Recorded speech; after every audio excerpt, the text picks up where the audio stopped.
আজকের ভিডিওতে আমরা গুরুত্বপূর্ণ কিছু অ্যাপ্রোপ্রিয়েট প্রিপোজিশনস দেখে নেব, যেগুলো পরীক্ষায় তোমাদের বারবার পরীক্ষায় এসেছে এবং যেগুলো এই বছর 2025 সালের জন্য খুবই গুরুত্বপূর্ণ।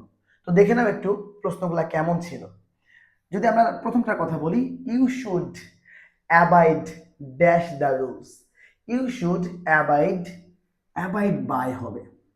অ্যাবাইড বাই শব্দের অর্থ হচ্ছে মেনে চলা। তার মানে অর্থটা কি দাঁড়ায়? You should abide by the rules অর্থ তোমার নিয়মগুলো মেনে চলা উচিত। ঠিক আছে, তারপরে আসো 2 নাম্বার, যেটা আমি বলি, he has faith in god. Faith in god, ঠিক আছে। ফেইথ ইন শব্দের অর্থ হচ্ছে বিশ্বাস।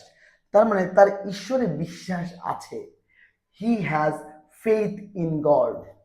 আসো তারপরটা আসি, he is confident of. Confident of মানে নিশ্চিত। He is confident of his success. তার মানে সে তার সফলতার বিষয়ে নিশ্চিত। তারপরে আসো, হি ডাইড অফ।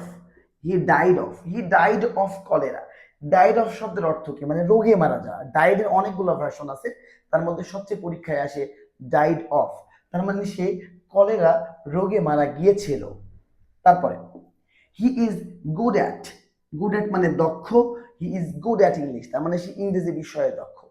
এই পাঁচটির মধ্যে 2025 সালে ইনশাল্লাহ তুমি প্রশ্ন কমন পাবে।